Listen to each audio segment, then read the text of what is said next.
Esse é o Ancapsu e nós vamos falar agora da Rede Globo, que está substituindo funcionários por câmeras robôs.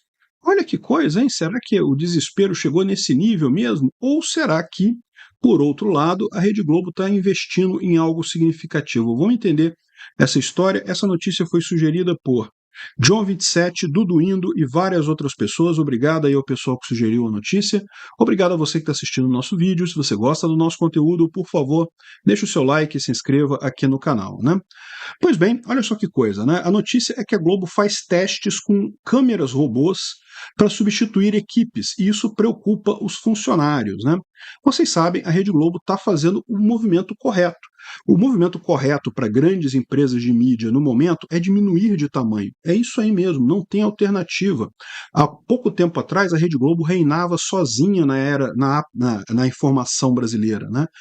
Praticamente todo o entretenimento que a população brasileira tinha, jornais, séries e coisa e tal, tudo vinha da Globo, não tinha muita alternativa. Tinha os concorrentes ali, mas a qualidade era muito inferior. E a Globo realmente conseguia produzir conteúdo de qualidade aqui no Brasil. Só que, com a informação descentralizada e distribuída, isso deu um golpe na Globo. Por quê? Porque a Globo estava acostumada a impor o seu padrão moral para a sociedade brasileira sem precisar se preocupar com ideologia. Ela podia se manter claramente alinhada à esquerda progressista sem que isso impactasse qualquer problema para ela. Por quê? Porque as pessoas não tinham alternativa, elas não tinham outra opção de entretenimento, de notícias, de informações que não fosse a Rede Globo. No que acabou isso, lá 2013, 2014, quando começou a era da informação descentralizada e distribuída, que as pessoas começaram a ter acesso a informações de diversas fontes, não apenas dessas poucas fontes centralizadas de informação que você tinha antes, isso mudou. A Globo começou a perder audiência. Por quê? Porque é natural que as pessoas prefiram ver notícias, prefiram ver entretenimento de forma mais focada no seu valor, né? Elas não percebiam que tinham essa necessidade antes, porque não tinha alternativa. Se você não tem alternativa, não tem alternativa, não tem o que fazer. Mas se você pode escolher, é lógico que você vai escolher aquilo que é melhor para você. E as pessoas preferem ver notícias mais alinhadas de forma ideologicamente ao que elas já pensam do mundo, mais alinhadas aos valores, às crenças, aquilo que as pessoas consideram importantes, né? Então, a Rede Globo ela está agindo como uma empresa comercial adequada. Ela deve ter visto essa mesma visão que eu estou descrevendo para vocês e chegou à conclusão que, olha só, a gente vai continuar falando, mas a gente vai ter que se confirmar, vamos ter que nos contentar com uma bolha menor dentro do público final. Não falamos mais para todos os brasileiros, falamos para aquela bolha esquerdista do Leblon ali, que é a galera que, não de forma surpreendente, faz parte da própria Globo. A Globo é gerida por um monte de socialistas do Leblon ali no Rio de Janeiro, né? Enfim, aliás, boa parte da estrutura da Globo fica ali no Jardim Botânico, que é justamente atrás do Leblon, né? Enfim, eles tomaram a decisão de diminuir de tamanho, e nisso estão corretíssimos, né? É o que eu falo para vocês, eles têm uma estrutura que hoje está superdimensionada para o tamanho do mercado que eles têm, e eles estão tomando a decisão correta de diminuir essa estrutura. E dentro disso, o uso de robôs é uma coisa bastante interessante, até porque aqui no Brasil todo mundo sabe que o custo trabalhista, o custo da CLT é absurdamente alto. Não é o custo de você pagar ao funcionário, isso é perfeitamente válido. O problema é que aqui no Brasil, se você paga um salário mínimo para o seu funcionário, o custo para a empresa disso, com todos os penduricalhos que tem na CLT, chega a quase 2,5 salários. Então, ou seja, a empresa tem um custo muito grande com isso. E além disso, tem toda a insegurança jurídica. Você tem um emaranhado de leis na CLT, que é uma coisa absurda, uma quantidade enorme de leis ali, que mesmo que você tente seguir todas elas, é praticamente impossível, porque tem leis que são contraditórias umas com as outras. Então, no final das contas, você fica na mão do que vai achar o fiscal do trabalho, do que vai achar o juiz trabalhista, do que vai achar o seu funcionário, no final das contas. Ele pode entrar na justiça quase sempre, né? E, infelizmente, o STF revogou a melhor parte da reforma trabalhista do Temer, que era o custo de sucumbência, né? Na ação trabalhista, antes você não tinha custo nenhum. Se você perdesse a ação, não tinha problema nenhum, você não pagava nada. Então, muitos funcionários acabavam entrando na justiça porque, bom, na pior das hipóteses, eu não perco nada. Eu vou lá, posso ganhar algum dinheiro, perder eu não perco nada. Agora, depois disso, o STF disse que não, que só em caso de trabalhadores que tenham condições de pagar honorário de sucumbência. E basicamente quase nenhum tem essa condição. Então, no final das contas, ele basicamente revogou a reforma trabalhista do Temer, o que é uma pena, porque esse é justamente o ponto. É o que eu falo para vocês: justiça, quando ela é tendenciosa, quando é ligada a um lado, e a justiça trabalhista, ela por definição é isso, quem estudou direito trabalhista aqui no Brasil sabe disso. O direito trabalhista no Brasil, ele foi moldado pela visão do Vargas de que o trabalhador é hipossuficiente, que temos que criar sindicatos porque todo empresário é malvadão. Sabe aquela coisa bem socialista mesmo? Pois é, o Getúlio Vargas era um fascista. E como todo fascista, era um socialista, era um comunista.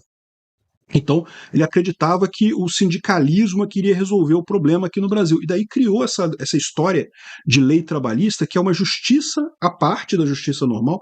Só existe no Brasil isso, tá? Só existe justiça trabalhista no Brasil. Em outros lugares do mundo, o pessoal às vezes cita assim que não, mas na Bélgica tem também corte trabalhista. Não, tem um tribunal trabalhista, tem uma vara trabalhista, mas não tem uma justiça trabalhista inteira, né? Qual que é a diferença das coisas? Né? Quando você vai, por exemplo, na justiça comum, você tem a vara de família, você tem a vara tributária, você tem a vara criminal, você tem um monte de coisa dentro da justiça comum. São várias varas. Aí você teria também mais uma vara, que é a vara trabalhista, dentro da justiça normal. Mas aqui no Brasil é diferente, é toda uma justiça à parte. E por que fizeram isso?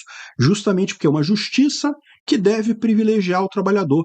Mas aí não é justiça. Se você tem uma justiça que é tendente para um lado, deixou de ser justiça, não importa o que. Mas o trabalhador é um coitadinho. Tá, beleza, mas não é justiça o que você está fazendo. Chama de outra coisa, chama de, sei lá, sacanear os patrões e coisa e tal. Chama do que você quiser, só não chama de justiça, porque não é justiça mais, né?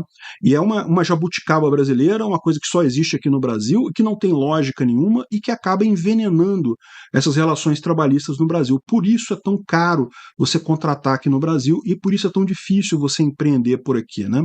Então, a Globo está absolutamente certa em fazer isso, né? É muito melhor você pagar caríssimo num robô, porque o robô, em última análise, não vai te botar na justiça do trabalho. O trabalhador, ele vai demitir esses daí, eles vão botar na justiça, ela paga o passivo trabalhista, mas ficou para trás. Nunca mais ela precisa contratar gente de novo para fazer isso. É o que eu falo para vocês. Toda lei trabalhista, ela tem até a intenção de ajudar o trabalhador, ela pode ter essa intenção de ajudar o trabalhador, mas na prática ela acaba prejudicando o trabalhador. Por quê? Porque a relação de trabalho é uma relação voluntária. Então, essa relação ela só se concretiza quando as duas partes aceitam. E com isso, o que acontece? Você bota um custo nessa transação, tem que pagar 13º salário. Beleza, legal, é um custo que você está botando ali na transação, o governo está obrigando aquilo ali. Agora, quem é que vai pagar isso? Vai ser o empregado ou vai ser o empregador? O que acontece na prática é que a parte mais forte na relação voluntária joga o custo para a parte mais fraca. O que eles fazem, o que os trabalhadores, o que os empresários fazem no Brasil tipicamente? Você já tem a conta, você faz a conta de quanto você vai oferecer de salário para a pessoa, descontando essas bugigangas todas da CLT. E aí, no final das contas, os salários no Brasil ficam baixinhos. É o que acontece no Brasil, o salário aqui é muito baixo, via de regra. Por quê? Porque as empresas têm que pagar uma enorme carga de coisas extras devido à CLT. A CLT, cujo objetivo seria proteger o trabalhador, no final das contas, sacaneia o trabalhador. Não é à toa que tanto trabalhador foge do Brasil, que tem leis trabalhistas enormes, e vai para os Estados Unidos, que praticamente não tem lei trabalhista nenhuma, tem pouquíssimas leis trabalhistas, porque, adivinha, o salário lá é maior, cara. Olha só, tem mais emprego e o salário é maior. É isso que atrai os trabalhadores. E por que o salário aqui no Brasil é menor e tem menos emprego? Por causa da CLT. Daí você vê como que leis prejudicam o mercado. Toda lei é um entrave, é uma coisa prejudicial. Não deveria existir nenhuma dessas leis. O mercado iria ter patrão sacaneando empregado? Lógico que iria. Como tem hoje do mesmo jeito. Da mesma forma tem empregado sacaneando patrão também, isso tem o tempo todo. A natureza humana, infelizmente, é essa. Mas achar que lei resolve esse problema? Não, não resolve. A lei só piora a situação. Só cria mais um pedaço ali prejudicando todo mundo. Então, a Globo está fazendo muito bem em tirar pessoas, tirar profissionais e colocar robôs, né? Não vejo a hora de fazer isso com atores e atrizes e coisa e tal, botar todo mundo com inteligência artificial. Já tem televisões no mundo usando apresentador de jornal de inteligência artificial. funciona muito bem, olha que bacana. Eu acho que o caminho é esse daí mesmo. A Rede Globo, quem sabe dessa forma, ela se livra um pouco dessa influência ali dos socialistas do Leblon ali, né? Se livra um pouco desse pessoal e quem sabe não consegue ir para onde o público está. O público no Brasil é majoritariamente conservador e católico e religioso, né? Não necessariamente católico, também protestante, o espírita, enfim, tem uma série de denominações, mas muito religioso o povo brasileiro. Então, quem sabe a Rede Globo, se livrando desse progressismo de esquerda, não acaba achando de novo o seu público. Obrigado por assistir o vídeo até o final.